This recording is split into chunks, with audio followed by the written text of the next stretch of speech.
To talk today about what is probate and trust litigation. In its simplest form, probate and trust litigation is about what happens to a person's stuff when he or she dies. Who gets control of the stuff and who ultimately gets to receive the stuff as an inheritance. That's probate and trust litigation. Now, the difference between probate litigation and trust litigation is the difference between having a will or no will, or having an estate plan that includes a family trust. So if somebody dies and didn't write a will, that goes to probate. If someone dies and only left a will, that goes to probate. And so then you're in the arena of probate litigation if there's a dispute about who gets the stuff. If somebody took the time for the benefit of his or her family to sit down with an estate planning attorney and prepare a family trust, then everything is in the arena of the trust. And if there's a dispute about the trust, then that would be called trust litigation or a trust dispute. So that's the naming, the nomenclature. Now,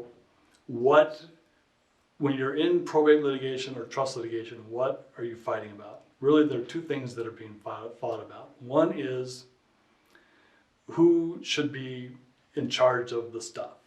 And so when you're in probate court, who should be the executor of the will and push that process through probate court? Or who should be the special representative if there was no will?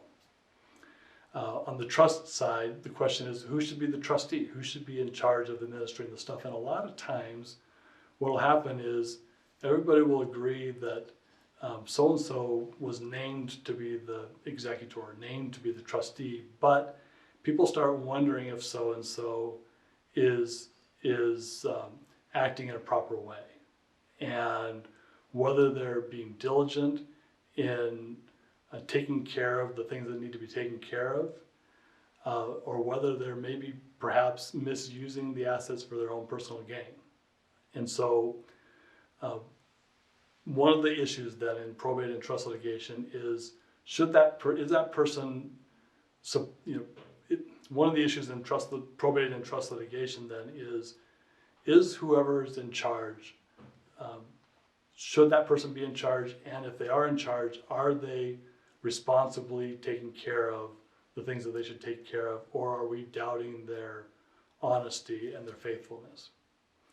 Another issue that comes up in probate and trust litigation, of course, is who gets the stuff. And usually, but not always, the will or if there's no will, then the statute will spell out who gets what in what order. The trust will spell out who gets what. And what happens is sometimes there's a little bit of confusion and ambiguity on how it all works. And so there can be a dispute just because two reasonable people reading the will or the trust agreement come to different conclusions. Other times it can be a little bit more, other times the dispute can come from the fact that someone who wanted to inherit under the will or trust thinks that their parent or the person who passed away was taken advantage of. And so, when your mom signed a new will or a new trust agreement on her deathbed, giving everything to another sibling or giving everything to a caregiver, was that proper? I mean, was your mom really in a position where she could sign those rights over? And so when that happens, the two main things that get discussed are, one, was the person who passed away competent when he or she changed the will or changed the trust? And by competent, did he or she have their senses? Did they have the adequate mental capacity to really understand the change that they were making? And then the other issue is, was that person taken advantage of? And in the law, we sometimes use the phrase undue influence. It's a form of fraud. You may not have necessarily said something that was untrue, but undue influence is where a person who's in a weak or vulnerable position is taken advantage of by someone who has a lot of ability to pressure them. And so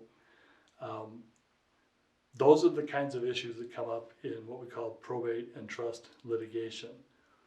Who should be in charge? Are they faithfully fulfilling their responsibilities? Who should get the stuff? And if there was a change in the will or the trust, was that change the product of undue influence? Was it the product of some kind of coercion or taking unfair advantage of the person, or a product of declining mental capacity? Now, I recognize that when we get questions about probate and trust litigation, every situation has its own unique circumstances. And so really the best thing you can do for yourself and your loved ones, if you have questions, is find an attorney who practices in probate and trust litigation and give your specific questions to them. Explain your situation and get an understanding of what the best course of action is for you and your loved ones. We're happy to answer those kinds of questions. Feel free to give us a call at Sierra Crest Business Law Group. Our phone number is 775-448-6070. Again, 775-448-6070.